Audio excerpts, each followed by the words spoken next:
a viewer commented wanting a video of the controls for this woodmizer LT70. I'll do my best. Everything I know about it, I've just figured it out myself. I couldn't really find anything online that really helped me a lot. I did get the books that come with the mill, and they helped a lot. Without them, I don't think I could have figured it out. But I'll show you what I know, what I've figured out. There may be easier ways to do it, but this is just how I do it. It works for me. There's a lot to this. I probably won't be able to cover it all, but I'll try to cover the basics. Of course, you know the key here. I turn it on for a few seconds before I start it. Now I haven't read that you're supposed to do that or anything, but it's a diesel engine, and I know from experience a lot of diesel vehicles, you have to leave them on for a few seconds before you start them, so I treat this the same way. Alright, after you start it, I'm not going to start it right yet because it's going to be real loud, but after you start it, you have to wait for this screen to clear. Once it clears to this screen, then your controls will work. But before it gets to this screen, the controls won't work.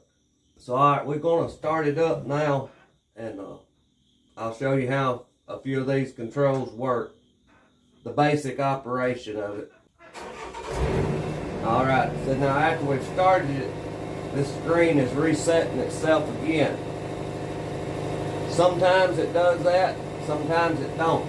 Usually after I've run it 20 or 30 minutes and turn it off, I can leave it off for around 30 minutes, and when I start it back, the home screen will be up here. I don't have to wait on this. But like I said, I have to wait till this clears to the home screen before I can do anything.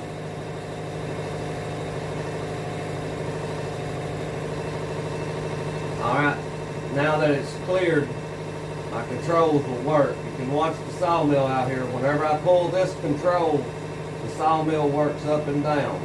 When I pull back on it, the sawmill raises. When I push forward on it, the sawmill lowers.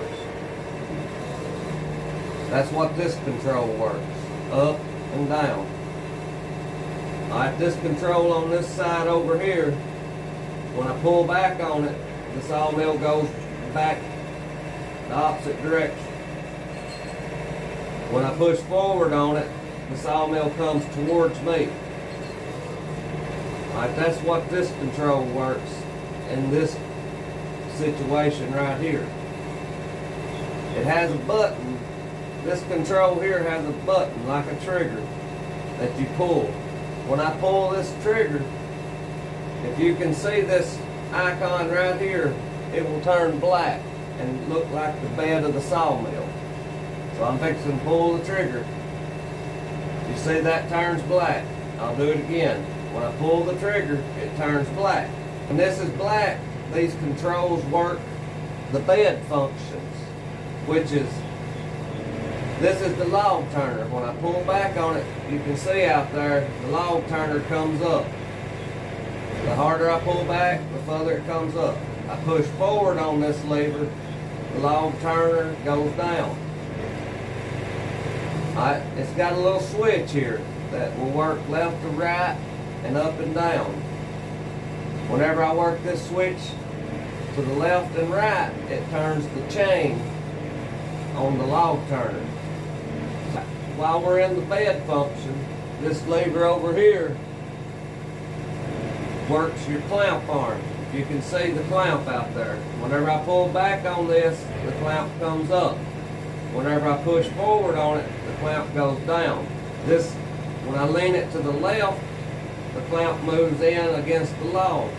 When I lean this one to the right, the clamp moves away from the log. That's what this one works. It works the clamp up and down, in and out. Alright? This one, when you're in that same function, the bed function, leaning it left and right works the log deck. That's how I load the log on. I lean it to the left, it loads the log on. I lean it to the right, it raises back up out of the way. Now we don't have the loader on this mill. If the loader that came with the mill was on it, leaning it left and right, should work the loader. But we've got the loader taken off and have a log deck in the place of it. Alright, we're going to pull the trigger and watch this. It's going to turn back white and it's going to look like the head of the saw. Now that means these controls don't work anything on the bed. They work just the head of the saw. So I'm going to lower it down. I'm going to push this forward and lower the saw back down. I hope that you can see it. Alright, whenever you're in the saw head function, these buttons work different things. This left and right button works the debarker in and out. I'm going to move this left and right button and you'll see the debarker move.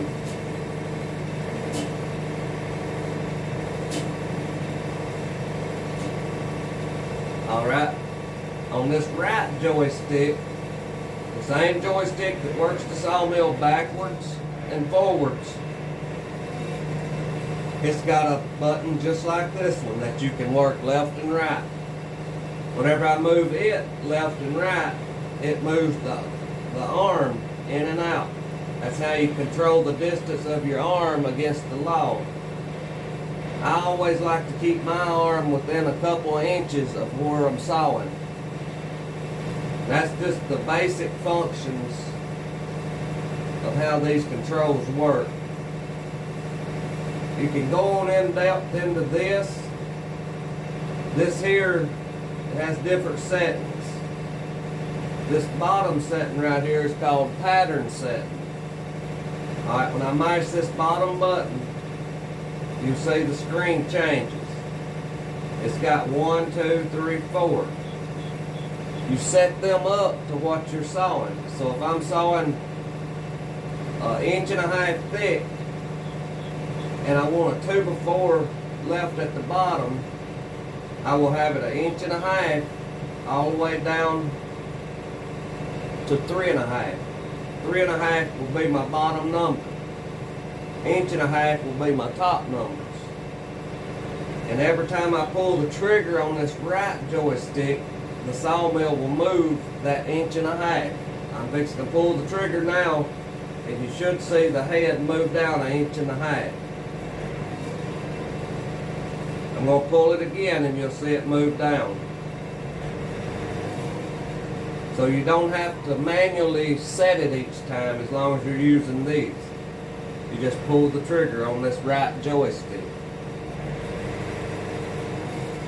Well, that's pretty much the basics of how the controls work. One more thing here. This top left button right here, where this saw is, you press it and it engages the blade. I'm going to press it and you'll hear the sawmill engage. Press it again and it disengages. So I hope that helps some of you there that's got one of these and having trouble. It took me a while to figure it out. I had to look at the book and read it, and it was a slow start. And I'm sure there's lots of things that I don't know shortcuts to. But I hope that helps you. And I thank you for asking for a video. And this is Burnt Church. And I'll see you in the next one.